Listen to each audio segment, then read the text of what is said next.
Langit sore di New York tampak mendung. Angin musim gugur bertiup pelan, menggoyangkan bendera-bendera negara yang berdiri di depan gedung PBB. Di dalam, suasana lebih dingin dari biasanya. Kamera-kamera siaran langsung sudah terpasang rapi.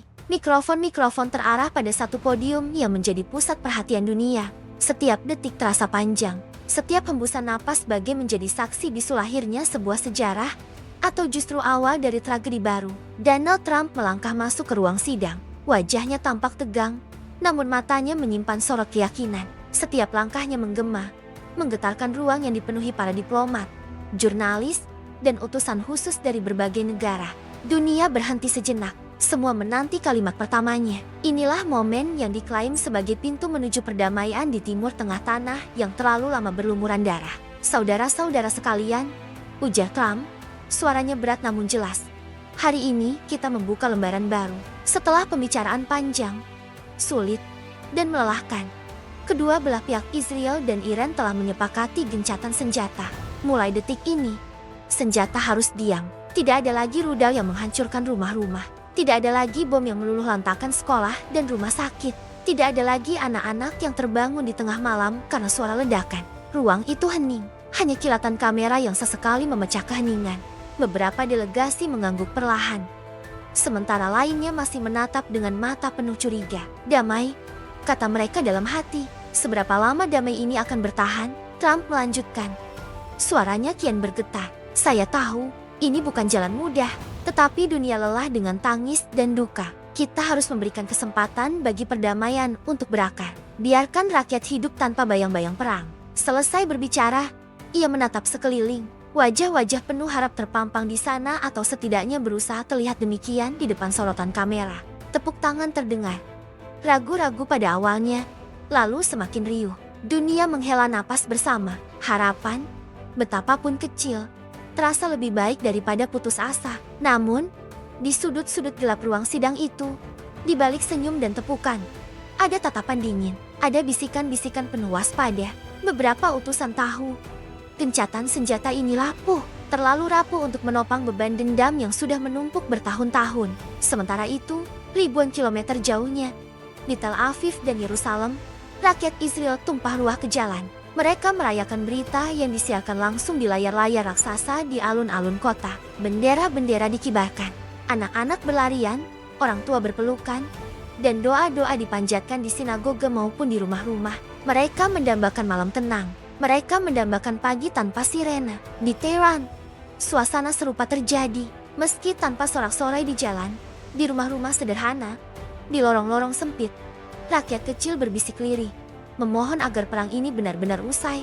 Ibu-ibu menatap wajah anak mereka saat tidur, berharap esok tidak ada panggilan wajib militer mendadak. Para ayah menggenggam tangan pasangan mereka, seolah meyakinkan bahwa setidaknya untuk malam ini, mereka aman.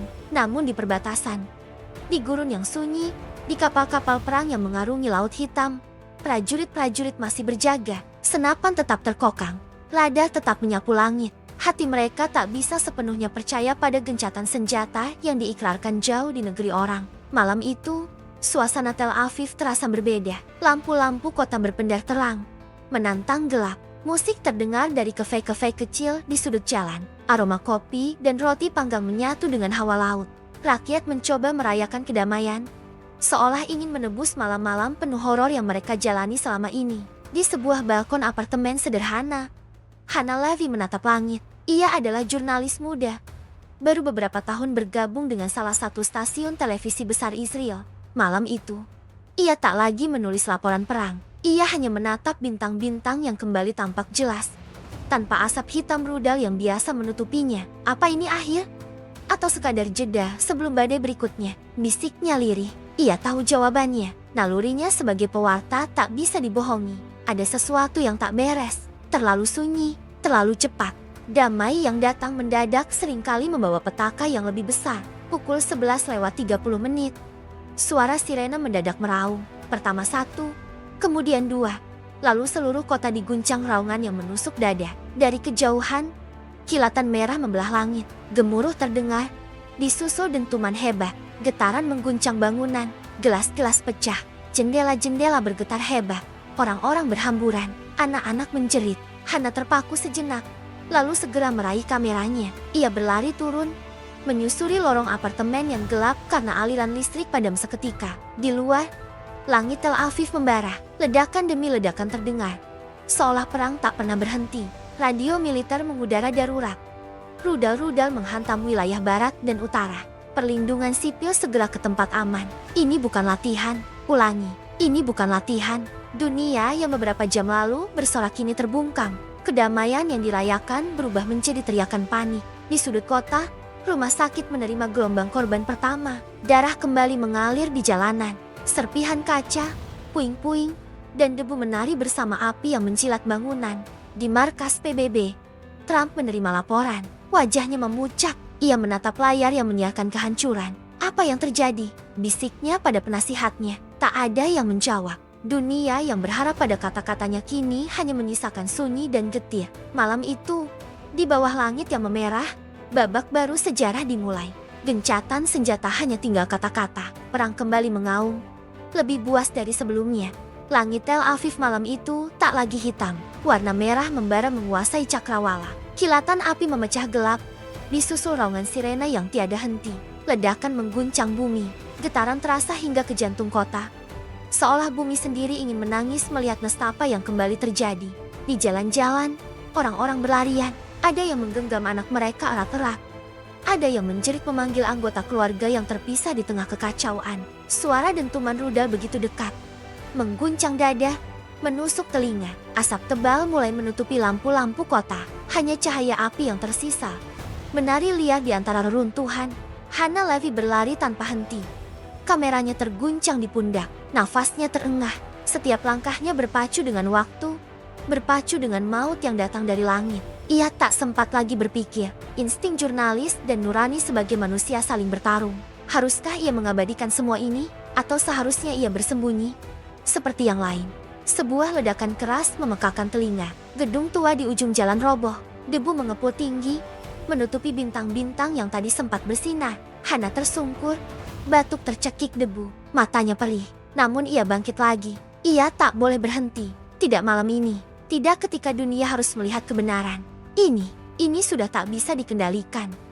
Gumam Hannah, setengah berteriak pada dirinya sendiri. Dari balik asap, suara tangis menggema. Seorang bocah berdiri limbung. Pakaiannya berlumuran debu dan darah. Matanya kosong. Hannah mendekat. Mendekapnya tanpa berpikir. Di belakang mereka, api melahap bangunan. Jeritan minta tolong beradu dengan suara sirena ambulans yang terlambat datang. Pusat kota kini hanya kumpulan puing. Toko-toko hancur. Kendaraan terbakar. Lampu-lampu jalan patah berserakan. Para petugas medis dan relawan berjibaku di antara reruntuhan. Suara takbir, doa, dan tangisan bercampur menjadi satu simfoni duka. Di tempat pelindungan bawah tanah, orang-orang berdesakan. Bau tubuh bercampur keringat memenuhi ruangan sempit itu. Seorang ibu mengguncang tubuh anaknya yang terluka, memohon bantuan yang belum juga tiba. Seorang ayah menatap kosong dinding beton, mencoba menahan air mata. Tak ingin keluarganya melihatnya rapuh. Hannah menyalakan kamera, tangannya gemetar, suaranya bergetar saat mulai menyiarkan. Pemirsa, ini bukan lagi kota yang kita kenal. Tel Aviv telah berubah menjadi lautan api. Gencatan senjata yang diumumkan beberapa jam lalu telah hancur bersama bangunan-bangunan di sekitar saya. Rudal terus berdatangan, tiada henti, tiada belas kasihan. Ia berhenti sejenak, suaranya tercekat. Saya tidak tahu harus berkata apa lagi. Hanya satu, doakan kami, doakan semua yang ada di sini. Sementara itu, di Yerusalem, sirene menggema sepanjang malam. Rudal menghantam wilayah barat kota, menghancurkan sebuah sekolah dan rumah sakit kecil. Listrik padam. Kota tua yang biasanya sunyi di malam hari kini dipenuhi cahaya ledakan. Menara gereja, kubah masjid, dan sinagoge tua diselimuti debu dan asap. Di pos komando militer, para jenderal Israel menatap peta elektronik yang dipenuhi titik-titik merah. Setiap titik adalah luka baru di tanah air mereka. Ini serangan terkoordinasi. Mereka menunggu momen ini. Desis seorang perwira, menggertakkan giginya. Perdana Menteri masuk. Wajahnya pucat, matanya sembab karena kurang tidur. Kita harus jawab serangan ini. Sekarang juga, tidak ada lagi waktu untuk bicara. Namun, seorang penasihat berbisik, mengingatkan tekanan internasional yang bisa muncul bila Israel membalas membabi buta. Perdana Menteri meninju meja. Kita sudah bersabar, lihat hasilnya. Sementara itu, di langit, suara pesawat tempur mulai terdengar. Balasan tengah disiapkan. Tapi malam itu, rakyat sipillah yang menanggung beban paling berat. Di rumah sakit darurat, dokter dan perawat bekerja tanpa henti. Luka-luka terbuka, serpihan logam bersarang di tubuh anak-anak. Para ibu menjerit memanggil nama anak yang tak lagi bernyawa. Seorang perawat muda duduk lemas di sudut, menangis dalam diam. Tangannya berlumuran darah yang bukan darahnya. Hana terus menyiarkan. Berjalan di antara reruntuhan, wajahnya dipenuhi debu. Sorot matanya penuh luka. Pemirsa, saya hanya ingin kalian tahu, perang ini tak memilih korban. Anak-anak, orang tua, siapa saja. Malam ini, kami semua sama. Korban. Di langit, satu lagi rudal menghantam pusat kota. Cahaya ledakan menyilaukan, menggetarkan tanah. Dan malam yang retak itu menjadi malam terkelam yang pernah dikenang rakyat Israel. Fajar yang datang seharusnya membawa harapan baru. Tapi pagi itu, sinar mentari hanya menyoroti kehancuran. Tel Aviv dan Yerusalem, yang semalam dihujani rudal, kini bagaikan kota mati. Jalan-jalan dipenuhi puing, bau asap, debu, dan besi terbakar menyatu, menusuk hidung setiap orang yang masih hidup dan mencoba bangkit. Hana Lavi berjalan perlahan di antara reruntuhan. Kakinya lemah, tapi ia memaksa diri terus melangkah. Tangannya menggenggam erat kamera yang sudah penuh goresan. Wajahnya letih, namun matanya tetap mencari. Siapa lagi yang bisa ia bantu? Siapa lagi yang bisa ia suarakan kisahnya ke dunia? Di sudut sebuah gedung yang tinggal setengah berdiri, seorang anak duduk memeluk lututnya. Matanya kosong, menatap lurus ke arah yang entah. Hana mendekat, berlutut di hadapan bocah itu. Namamu siapa? Sayang, bisiknya pelan, menahan air mata yang nyaris tumpah. Anak itu tak menjawab, bibirnya bergetar, tapi suara tak keluar.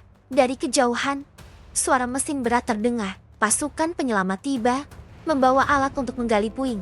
Mereka bekerja dalam diam.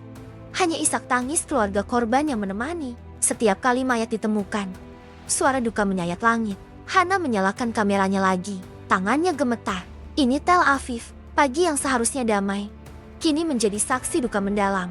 Banyak yang masih terjebak di bawah reruntuhan. Para relawan berjuang tanpa henti. Tapi waktu terus berjalan. Bau kematian mulai menguat dari puing-puing ini. Ia terdiam sebentar, menatap ke arah matahari yang mulai tinggi. Kami butuh dunia mendengar. Kami butuh dunia bergerak. Jangan biarkan ini jadi sekadar berita yang lewat. Suara sirene ambulans kembali mengisi udara. Di sebuah rumah sakit lapangan, dokter dan perawat berjibaku. Stok obat menipis. Listrik dari genset mulai kehabisan bahan bakar. Para korban terus berdatangan. Sebagian sudah tak bernyawa. Di antara kerumunan, Hana melihat seorang wanita parubaya. Matanya sembab. Wajahnya penuh luka kecil akibat serpihan kaca. Wanita itu terus memanggil satu nama. David, David, di mana kau? Nak, Hana menghampiri, menggenggam tangannya. Saya akan bantu cari. Tolong ceritakan. Seperti apa David? Wanita itu terisak. Dia anak saya, 11 tahun, mengenakan baju biru. Terakhir terlihat di taman saat sirene berbunyi. Hana mengangguk, lalu bergerak lagi, menyusuri reruntuhan taman yang dimaksud. Setiap langkah terasa berat. Bukan hanya karena tubuhnya lelah, tapi juga karena beban batin yang kian menghimpit. Di tempat lain, di Yerusalem, suasana tak jauh berbeda. Para relawan mengeluarkan korban dari sisa-sisa sekolah yang roboh. Di lorong-lorong sempit kota tua, tentara patroli memastikan tak ada bom yang belum meledak. Bau mesiu masih pekat. Para pemimpin Israel berkumpul di ruang darurat. Wajah-wajah mereka pucat, mata merah karena tak tidur semalam. Kita harus balas. Rakyat menuntut kita bertindak, seru seorang jenderal. Namun, seorang penasihat sipil mengangkat tangan. Balas? Lalu apa? Kita masuk ke siklus lama lagi. Lihat dulu siapa sebenarnya dalang di balik ini semua. Perdana Menteri mengusap wajahnya. Ia tahu tak ada jawaban yang benar malam ini. Apapun yang mereka pilih, harga yang harus dibayar selalu nyawa rakyat. Di markas PBB, dunia tercengang melihat laporan demi laporan yang dikirimkan para jurnalis seperti Hana. Foto-foto kehancuran, video tangis anak-anak, rekaman gedung-gedung roboh. Sidang darurat digelar, delegasi saling tuding, saling menyalahkan. Namun belum ada satupun yang menawarkan jalan keluar nyata. Hana terus berjalan di Tel Aviv. Di sebuah sudut taman, matanya menangkap sesuatu. Di balik pohon yang hangus, Tergeletak tubuh mungil dengan baju biru. Jantungnya mencelos. Ia berlari mendekat. Lututnya lemas ketika memastikan. Itu David. Bocah itu sudah tak bernyawa. Wajahnya damai, seolah tidur tanpa mimpi buruk lagi. Air mata Hana jatuh. Ia menutup wajah bocah itu dengan jaketnya, lalu menyalakan kamera. Pemirsa, ini David. Ia hanya seorang anak. Sama seperti anak-anak kita. Sama seperti anak-anak yang kita sayangi. Perang tak pernah memilih. Perang hanya merenggut. Dan malam ini, perang telah merenggut satu jiwa lagi. Hana menatap langit. Sampai kapan kita begini? Langit Tel Aviv pagi itu tetap biru. Tapi biru yang tak membawa damai. Biru yang jadi saksi betapa rapuhnya janji gencatan senjata. Siang itu, panas menyengat menggigit kulit. Tapi rasa perih yang dirasakan rakyat Israel bukan hanya dari terik matahari. Lebih perih luka di hati. Lebih panas amarah yang membara di seluruh negeri. Layar-layar televisi menayangkan gambar-gambar kehancuran. Setiap tayangan membakar dendam. Perdana Menteri berdiri di ruang darurat, menatap wajah-wajah lelah para jenderal. Kita tak bisa hanya duduk menunggu rudal berikutnya jatuh. Malam ini, mereka harus merasakan luka yang mereka berikan pada kita. Seorang komandan senior angkat bicara. Suaranya berat, matanya menyala. Seluruh skuadron siap. Pak, target sudah dikunci. Hanya menunggu perintah. Hening sejenak. Semua menanti kata-kata terakhir yang akan memulai babak baru perang ini. Perdana Menteri mengepalkan tangan. Luncurkan. Dan pada sore itu, langit Israel dipenuhi raungan jet tempur. Puluhan pesawat bergerak menuju sasaran. Di layar radar, titik-titik mereka melaju cepat, seolah tak sabar menebar maut. Hana Levi berada di pinggiran Tel Aviv, mengabadikan momen itu. Kamera diarahkan ke langit. Pemirsa, Israel telah memulai serangan balasan. Langit penuh dengan pesawat tempur. Kita memasuki fase baru yang lebih mengerikan dari konflik ini. Ia berhenti bicara. Hanya terdengar nafasnya yang berat. Doakan kita semua. Di markas Iran, alarm tanda bahaya meraung panjang. Pasukan ditempatkan dalam kesiagaan penuh. Rudal pertahanan udara ditembakkan untuk menahan serangan yang datang. Tapi kecepatan jet-jet Israel sulit dibendung. Ledakan demi ledakan mengguncang fasilitas militer, gudang senjata, dan pangkalan strategis. Kobaran api menjilat langit. Asap hitam menutup pandangan. Bom mesiu memenuhi udara. Di jalan-jalan Teheran, rakyat sipil berlarian mencari perlindungan. Jeritan memenuhi udara. Di sebuah taman kota, seorang anak perempuan terpisah dari keluarganya. Tubuh mungilnya gemetar. Matanya basah menatap langit yang kini menjadi sumber bahaya. Seorang pria tua menariknya ke tempat aman. Ayo, nak, jangan di sini. Cepat. Suara dentuman semakin dekat. Bangunan di sekeliling mereka hancur berantakan. Kaca-kaca pecah. Logam terpelanting. Api membakar toko-toko, rumah-rumah, kendaraan yang ditinggalkan. Hana terus menyiarkan dari Tel Aviv. Wajahnya penuh debu. Suaranya bergetar. Ini bukan lagi tentang siapa benar, siapa salah. Ini tentang siapa yang akan tersisa. Setiap serangan, setiap balasan, hanya menambah daftar korban. Di pusat komando Israel, para jenderal mengamati peta digital. Titik-titik merah di wilayah Iran semakin banyak. Seorang operator berseru. Matanya tak lepas dari layar. Sasaran utama berhasil dihancurkan. Tapi, ada korban sipil. Pak, banyak. Perdana Menteri menghela nafas panjang. Hatinya bimbang. Kita tak punya pilihan lain. Gumamnya, lebih untuk dirinya sendiri. Di markas PBB, sidang darurat kembali digelar. Para delegasi saling tuding, saling menyalahkan. Kata-kata keras terucap, tapi tak satu pun yang mampu menghentikan api yang kini telah menyala besar. Di Teheran, suasana mencekam. Rumah sakit kewalahan menampung korban. Darah memenuhi lorong-lorong. Seorang dokter muda menangis sambil menjahit luka seorang anak. Apa salah mereka? Tuhan, apa salah anak-anak ini? Hana duduk lemas di pinggir jalan. Kamera tetap menyala. Ia menatap lurus ke depan. Tapi pikirannya kosong. Tak ada lagi yang bisa dikatakan. Dunia telah tuli. Kita hanya bisa berharap esok matahari tetap terbit. Meski kita tak tahu siapa yang akan melihatnya. Langit malam itu gelap. Bukan karena malam telah tiba, tapi karena asap tebal yang menutupi bintang-bintang. Ledakan masih terdengar di kejauhan. Dan di dua negeri yang saling melukai itu, hanya tangis yang terdengar paling keras. Malam berganti pagi, tetapi pagi itu bukan pagi yang membawa damai. Langit di atas Israel dan Iran tetap gelap, seolah matahari enggan menyinari tanah yang basah oleh air mata dan darah. Suara ledakan sudah menjadi musik kelam yang mengiringi setiap langkah manusia. Tak ada sudut yang benar-benar aman. Di Tel Aviv, Hana Levi berdiri di sebuah jembatan layang yang sebagian hancur. Pandangannya menyapu reruntuhan kota yang pernah gemerlap. Kamera di tangannya mengabadikan setiap detik penderitaan. Tapi kali ini, bukan hanya untuk berita. Kali ini, ia ingin sejarah mencatat. Pemirsa, ini hari ketiga setelah gencatan senjata diumumkan dan hancur dalam hitungan jam. Api terus membakar, rumah-rumah menjadi abu, hati manusia terkoyak. Tak ada yang tersisa selain puing dan nestapa. Hana menghela napas, matanya berkaca-kaca. Saya tak lagi tahu berapa banyak nyawa yang sudah hilang. Tak ada yang menghitung, mungkin karena semua sudah lelah menangis. Di pusat kota Yerusalem, barikade didirikan, tentara siaga penuh. Setiap kendaraan diperiksa, setiap orang dicurigai, ketegangan menebal di udara, tak ada lagi ruang untuk percaya. Sementara itu, di Teheran, situasi tak kalah muram, rumah sakit penuh sesak. Di lorong-lorong, para korban tergeletak menanti pertolongan yang tak kunjung datang. Seorang ayah duduk memeluk tubuh anaknya yang tak bergerak, suaranya habis untuk memanggil nama yang tak lagi menjawab. Di layar televisi seluruh dunia, gambar-gambar kehancuran memenuhi siaran. Kota-kota yang dulu megah kini jadi lautan debu.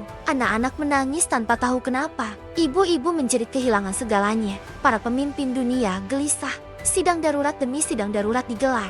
Tetapi kata-kata tak mampu memadamkan api yang telanjur membesar. Di pangkalan militer Israel, persiapan terus dilakukan. Jet tempur kembali mengisi langit. Rudal-rudal baru dikirim ke perbatasan. Kita harus pastikan mereka tak mampu menyerang lagi, kata seorang jenderal. Suaranya berat menahan marah. Perdana Menteri hanya mengangguk. Wajahnya letih.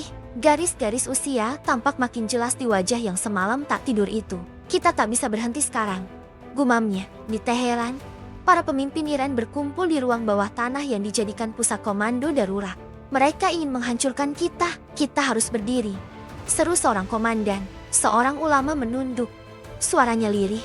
Berapa banyak lagi nyawa harus melayang sebelum kita berhenti? Pertanyaan itu menggantung, tak ada yang menjawab. Karena dalam perang, suara hati kerap terkubur di bawah suara dentuman senjata. Hana berjalan lagi, kali ini menuju sebuah kamp pengungsian darurat. Tenda-tenda berjejer. Di dalamnya, orang-orang duduk diam, mata kosong.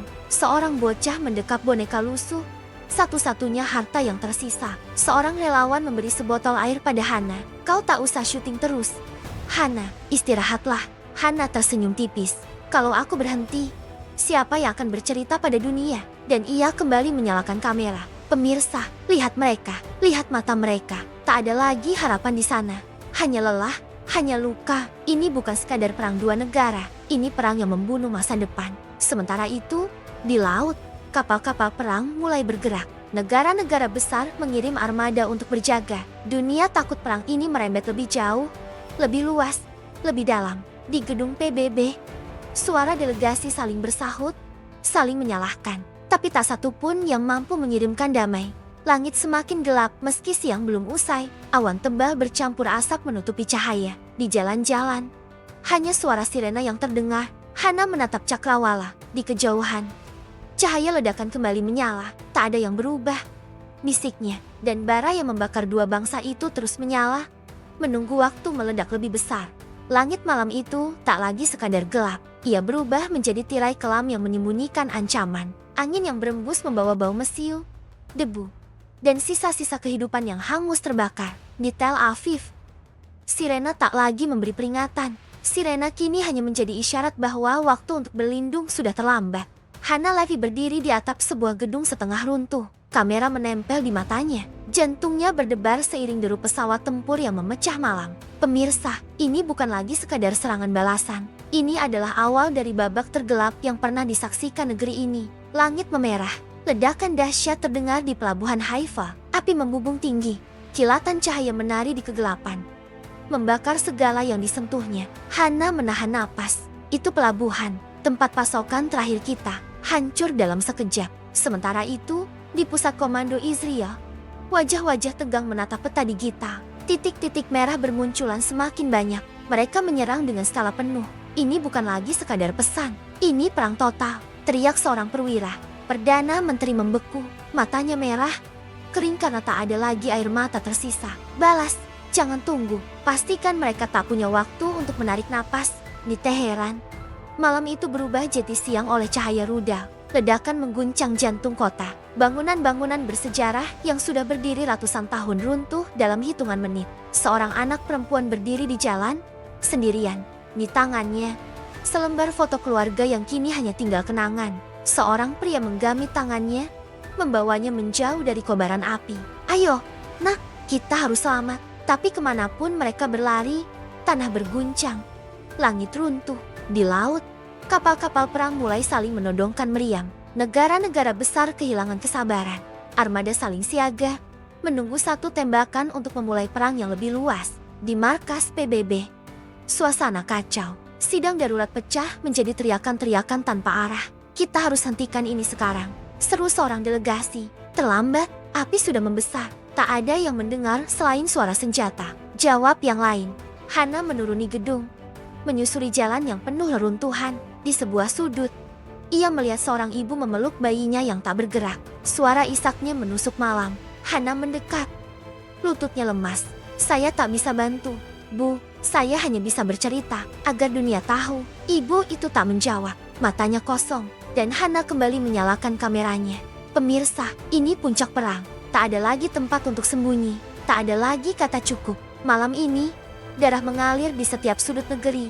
Di Yerusalem, ledakan mengguncang tembok kota tua. Tempat-tempat suci rusak berat. Api menjilat menara-menara bersejarah. Di masjid, sinagoga, dan gereja, hanya doa yang tersisa mengalir dalam bisu. Langit memerah makin pekat. Pesawat-pesawat tempur melintas bergantian. Rudal menghujam bumi. Tanah berguncang tak henti. Hana berdiri di tengah jalan. Debu menyelimuti wajahnya. Saya tak tahu apakah saya masih bisa bicara besok. Tapi malam ini, biarkan dunia melihat bahwa perang tak punya pemenang. Hanya penderitaan yang tersisa. Suara ledakan besar terdengar di kejauhan. Hana terpental jatuh. Kamera terlepas dari tangannya. Tergeletak merekam langit merah yang terus berkobar. Dan malam itu, dunia mencatat, titik darah di puncak perang telah menodai bumi tanpa ampun. Fajar menyingsing, tetapi tak ada cahaya yang menembus awan pekat. Langit seolah bersekongkol dengan kegelapan, menutupi bumi yang kini hangus terbakar. Bau busuk mesiu dan daging terbakar memenuhi udara. Tanah retak, pohon-pohon hangus, sungai-sungai menghitam bercampur lumpur dan darah. Hana lagi terbangun di balik reruntuhan. Kepalanya berdenyut hebat, telinga berdenging. Kamera tergeletak tak jauh. Ia merangkak, mengambilnya, lalu berdiri dengan susah payah. Pemirsa, ini Tel Aviv, atau lebih tepatnya, ini sisa-sisa Tel Aviv. Malam tadi, kota ini hancur seperti neraka turun dari langit. Tak ada satupun sudut yang tak tersentuh api. Matanya sembab, debu menutupi wajahnya. Tapi ia tetap berbicara, tetap merekam, tetap menjadi saksi. Di setiap jalan, jenazah bergelimpangan. Orang-orang yang selamat berjalan tanpa arah. Mata kosong, pikiran kosong. Mereka telah kehilangan segalanya. Di pusat kota Yerusalem, tentara tak lagi memberi perintah. Mereka hanya berusaha menyelamatkan siapa yang bisa diselamatkan. Tapi setiap usaha terasa sia-sia. Tak ada lagi yang bisa kita lakukan di sini. Pak, kota ini mati, kata seorang prajurit muda. Suaranya parau. Perdana Menteri berdiri di depan puing kantornya yang hancur. Ia tak berkata-kata. Matanya hanya menatap kehancuran yang tak pernah ia bayangkan. Di Teheran, suasana tak jauh berbeda. Ledakan-ledakan semalam menghancurkan jantung ibu kota. Rumah-rumah, sekolah, rumah sakit, tak ada yang tersisa utuh. Seorang dokter muda berdiri di depan rumah sakit yang kini hanya tumpukan puing. Kami kehabisan obat, kami kehabisan tenaga, kami kehabisan harapan, bisiknya. Seorang relawan mencoba menggali reruntuhan dengan tangan kosong. Berharap masih ada yang hidup di bawah sana. Tapi setiap gundukan puing hanya menyembunyikan kematian. Sementara itu, di laut, kapal-kapal perang kini saling mengarah. Peluru kendali sudah dikunci. Jari-jari gemetar menunggu perintah terakhir. Di ruang kendali sebuah kapal tempur, seorang kapten menatap layar monitor. Jika kita menembak, dunia selesai, katanya lirih. Anak buahnya mengangguk. Tak ada yang ingin menjadi pemicu kiamat, tapi mereka tahu hanya butuh satu kesalahan kecil untuk menyalakan api yang akan melahap segalanya. Di markas PBB, wajah-wajah pucat para delegasi menjadi saksi betapa rapuhnya peradaban. Kita sudah diambang jurang, seru seorang utusan. Kalau kita tak hentikan sekarang, Besok tak ada lagi dunia untuk kita selamatkan. Tambah yang lain. Namun, kata-kata tak lagi punya dah. Ledakan-ledakan di luar ruang sidang menjadi jawaban bagi setiap seruan damai. Hana berjalan di antara puing-puing. Setiap langkahnya terasa berat, kakinya gemetar, tubuhnya lelah. Tapi ia terus maju. Pemirsa, lihatlah ini. Lihatlah bumi yang menghitam. Tak ada kemenangan di sini. Tak ada kebanggaan di sini. Hanya luka, hanya kehilangan. Ia berhenti di depan reruntuhan sebuah sekolah. Dindingnya hangus, atapnya lenyap. Di tanah, buku-buku pelajaran berserakan. Sebagian terbakar. Hana memungut sebuah buku. Membuka halamannya yang hangus di pinggir. Anak-anak yang menulis di sini, mereka sudah tak ada. Masa depan mereka musnah bersama bangunan ini. Di langit, pesawat-pesawat tempur masih melintas. Suara mereka seperti monster haus darah yang tak pernah kenyang. Hana mendongak. Air mata menetes. Kita sudah sampai pada titik ini. Titik di mana bumi menangis. Tapi tak ada yang mendengar. Di kejauhan, suara ledakan kembali menggema. Tanah bergetar. Asap hitam naik ke angkasa, menambah gelap langit yang sudah tak bercahaya. Dan bumi yang menghitam malam itu menjadi saksi bahwa perang ini telah melampaui batas. Perang ini kini bukan lagi soal tanah. Bukan lagi soal harga diri. Perang ini telah menjadi kutukan yang tak terelakkan. Malam itu turun tanpa suara, tanpa bintang, tanpa bulan. Langit menyatu dengan tanah yang hitam legam, menyembunyikan batas antara dunia dan neraka. Angin membawa serpihan debu, abu bangunan, sisa-sisa kehidupan yang telah hancur lebur. Tak ada lagi yang berani berharap pada fajar. Malam itu terasa abadi. Malam itu seolah berjanji tak akan pernah berakhir. Di Tel Aviv, Hana Lavi berjalan menyusuri jalan yang dulu penuh lampu dan tawa. Kini hanya gelap, hanya sunyi yang menyesalkan. Setiap langkahnya menimbulkan bunyi kecil di atas pecahan kaca, logam bengkok, dan reruntuhan beton. Pemirsa, ini mungkin menjadi malam terakhir saya melaporkan untuk Anda. Kota ini mati. Israel kini tinggal nama di peta. Dan entah besok masihkah ada peta yang memuatnya. Ia berhenti, menatap ke depan. Sebuah gedung tinggi runtuh dengan suara menggelegar, menimbulkan debu yang menutupi segalanya. Hana menutup wajahnya dengan tangan. Air matanya mengalir tanpa ia sadari. Di sisi lain, di Yerusalem, tempat-tempat suci terbakar. Menara, kubah, dinding tua semua menjadi korban api. Doa-doa menggema dari lorong-lorong yang gelap. Tetapi tak ada jawaban dari langit. Di Teheran, kehancuran mencapai puncaknya. Rudal-rudal yang menghantam kota menimbulkan kawah-kawah besar. Rumah sakit terakhir yang masih berdiri roboh diterjang ledakan. Seorang dokter tua berdiri di depan reruntuhan itu. Tubuhnya lunglai, tangan bergetar. Kami sudah tak bisa menolong siapapun. Kami hanya menunggu giliran, bisiknya pada dirinya sendiri. Anak-anak menangis di pelukan ibu mereka. Namun suara mereka lemah, hampir tak terdengar. Malam yang tak berujung telah mencuri tenaga mereka. Mencuri harapan, mencuri segalanya. Di perairan lepas, kapal-kapal perang mulai bergerak. Radar saling mengunci, senjata siap menyala. Satu kesalahan, satu tembakan, dan dunia akan habis. Di ruang kendali sebuah kapal induk, seorang komandan menatap layar yang dipenuhi titik merah. Ini gila, ini bukan lagi perang, ini bunuh diri bersama. Gumamnya, tapi perintah tetap perintah. Jari-jari siap menarik pelatuk, mata menatap lurus ke depan. Menanti saat di mana semua berakhir. Di markas PBB, para pemimpin dunia tak lagi bicara. Mereka hanya menunduk, menahan isak, menyadari bahwa mereka telah gagal. Tak ada yang tersisa untuk dinegosiasikan. Kata seorang delegasi, suaranya serak. Tak ada lagi kata-kata yang cukup kuat untuk menghentikan ini. Hana berjalan menuju pelabuhan yang tinggal puing. Di sana, ia duduk di atas sebuah bongkahan beton. Kamera di pangkuannya. Pemirsa, jika esok tak ada lagi suara saya, ingatlah malam ini. Ingatlah betapa mudahnya dunia hancur. Bukan karena senjata, tapi karena kebencian yang dibiarkan membesar. Matanya menatap langit yang terus memerah. Di Cakrawala, kilatan ledakan menari tanpa henti. Sementara itu, di kota-kota yang tersisa, orang-orang hanya bisa bersembunyi, berdoa agar malam segera berganti. Tapi waktu seolah berhenti. Malam itu terasa selamanya. Seorang anak lelaki duduk di sudut reruntuhan, memeluk lututnya. Ayah, kapan pagi datang? Tanyanya lirih. Tak ada jawaban. Ayahnya telah lama pergi, hilang ditelan ledakan. Hana menatap bocah itu. Hatinya remuk. Ia ingin berkata sesuatu, tapi lidahnya keluh. Maafkan kami, Nak. Hanya itu yang mampu terucap. Nyaris tak terdengar. Di udara, pesawat-pesawat masih melintas, menggugurkan bom demi bom. Suara dentuman menjadi nyanyian malam itu. Dan dunia menyaksikan. Dengan mata yang basah, dengan hati yang hancur, malam yang tak berujung. Malam di mana kemanusiaan terkubur bersama debu dan abu.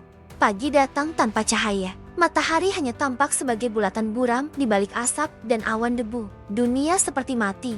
Namun nyatanya masih ada jiwa-jiwa yang terjaga, terperangkap dalam sisa-sisa yang tak lagi berarti.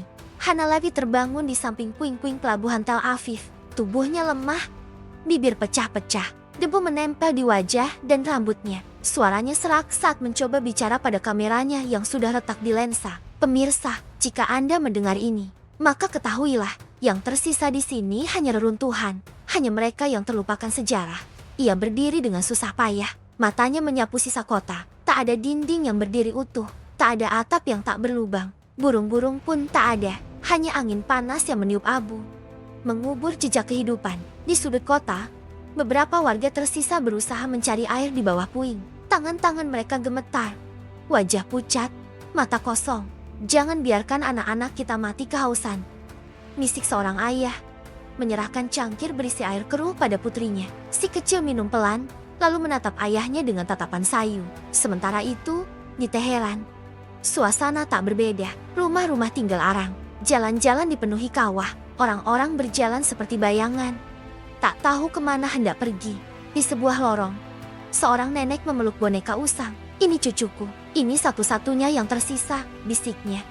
Menggoyang boneka itu seolah benar-benar hidup. Tak ada lagi ledakan, tak ada lagi dentuman meriang, tapi sunyi kini lebih menakutkan. Sunyi yang menandakan tak ada lagi yang bisa dihancurkan. Di laut, kapal-kapal perang saling menjauh, senjata menunduk, awaknya lelah, mata mereka merah, wajah mereka kusam. Kita bertahan, tapi untuk apa? Tanya seorang pelaut muda pada dirinya sendiri. Langit tak lagi biru, tanah tak lagi hijau, sungai tak lagi jernih, alam pun seperti ikut berkabung.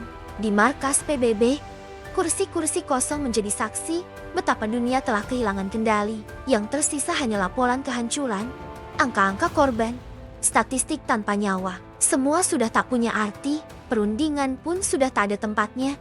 Kata seorang diplomat tua, suaranya nyaris tak terdengar. Hana terus berjalan. Ia menelusuri sisa-sisa sekolah, rumah sakit, pasar, tempat-tempat yang dulu menjadi nadi kehidupan. Pemirsa, lihatlah, ini bukan sekadar bangunan hancur, ini kuburan bagi harapan, bagi cita-cita, bagi masa depan yang kita biarkan lenyap. Ia berhenti di depan pohon mati, batangnya hangus, daunnya tak ada. Seperti pohon ini, kita semua kini hanya sisa yang terlupakan. Di sudut jalan, ia menemukan seorang anak lelaki duduk memeluk lutut. Bocah itu menatap kosong ke depan. Hana mendekat, berlutut. Namamu siapa? Nah, anak itu tak menjawab. Hanya air mata yang mengalir, jatuh ke tanah yang sudah kering oleh panas dan darah. Hana terdiam. Ia sadar, tak ada kata yang cukup untuk menghibur. Tak ada kalimat yang mampu menghapus luka sebesar ini. Malam mulai turun lagi. Kali ini tak ada sirena, tak ada teriakan, tak ada ledakan. Hanya gelap yang datang membawa kesunyian yang lebih menusuk. Dan di antara sisa-sisa yang terlupakan itu, Hana menyalakan kameranya sekali lagi. Pemirsa, jika esok dunia masih ada, biarlah malam ini menjadi pelajaran bahwa perang tak menyisakan apapun selain penyesalan. Angin membawa suaranya entah kemana. Kamera merekam langit yang semakin hitam, dan dunia pun diam, menatap sisa-sisa yang kini benar-benar terlupakan. Fajar itu akhirnya datang, tapi bukan fajar yang diharapkan. Langit tetap kelabu, matahari hanya remang di balik selimut asap yang belum juga reda. Namun di balik reruntuhan, kehidupan perlahan muncul, seperti bara kecil yang enggan padam. Hana Levy berdiri di atas puing bekas kantor wali kota Tel Aviv. Angin membawa bau tanah hangus dan debu yang melekat di kulit. Kamera tuanya tergantung di leher. Lensa pecahnya menjadi saksi perjalanan panjang. Pemirsa, ini mungkin bukan akhir yang kita impikan, tapi ini titik akhir dari neraka yang kita lalui bersama. Dunia telah hancur, tapi kita masih berdiri di atasnya. Kita masih ada. Di belakang Hana, sekelompok orang mulai bergerak. Mereka membawa kayu, lembaran seng, apa saja yang tersisa untuk mendirikan tempat berteduh. Tangan-tangan itu gemetar lemah, tetapi tak berhenti bekerja. Di Yerusalem, Para relawan mengangkat batu demi batu, mencoba membersihkan puing tempat suci. Tak lagi ada dendam, tak lagi ada seruan perang. Hanya ada diam dan usaha untuk menghidupkan kembali yang sudah mati. Di Teheran, seorang anak perempuan memungut bunga liar yang entah bagaimana bertahan di celah batu retak. Ia tersenyum kecil. Untuk pertama kalinya setelah sekian lama, ibunya memeluknya, menahan tangis yang campur aduk antara luka dan syukur. Ini bunga pertama yang kulihat setelah semua ini. Bu, kata anak itu. Ibunya tak menjawab, hanya menatap langit, berharap debu itu segera hilang, memberi ruang pada biru yang sudah lama dirindukan. Di pantai, kapal-kapal perang kembali ke dermaga. Awak-awak yang tersisa turun dengan langkah lunglai, mata sayu. Senjata disimpan. Tak ada lagi yang ingin bertarung, tak ada lagi yang ingin menembak. Seorang kapten menatap lautan luas. Kita selamat, tapi apa yang kita selamatkan? Suara ombak menjawab hening. Di markas PBB yang separuh hancur, para pemimpin dunia duduk dalam kelelahan yang menyatu. Tak ada pidato panjang, tak ada debat. Hanya satu keputusan yang lahir dari kepedihan bersama. Cukup sudah, biarkan ini menjadi akhir. Biarkan bumi punya kesempatan untuk sembuh. Ucap seorang delegasi, suaranya paruh namun tegas. Hana berjalan di antara tenda-tenda darurat yang mulai berdiri di padang puing. Ia menyapa satu persatu orang yang ia temui. Seorang nenek yang membagikan roti keras, seorang ayah yang memperbaiki roda kursi putranya, sekelompok anak yang menggambar di tanah dengan ranting patah. Pemirsa, inilah wajah baru dunia. Dunia yang mencoba belajar dari luka, dunia yang bangkit dari abu, dunia yang berjanji tak akan mengulangi kesalahan yang sama. Malam turun lagi, namun kini bintang-bintang mulai terlihat samar di sela asap. Angin membawa udara yang sedikit lebih segar. Di tepi kota, Hana duduk. Ia menatap jauh ke cakrawala, kamera di pangkuannya. Matanya berkaca-kaca. Kita sudah kehilangan terlalu banyak. Kita sudah membayar harga yang tak ternilai. Tapi selama kita masih mau memulai lagi, selama kita masih mau percaya, hanya mungkin esok masih ada harapan. Angin malam meniup rambutnya. Suara anak-anak tertawa pelan di kejauhan. Meski lemah, tapi nyata. Dan dunia menutup bab gelapnya malam itu dengan janji tak terucap. Untuk tidak pernah membiarkan titik akhir ini menjadi awal bencana baru. Untuk tidak lagi membiarkan kebencian mengalahkan kemanusiaan.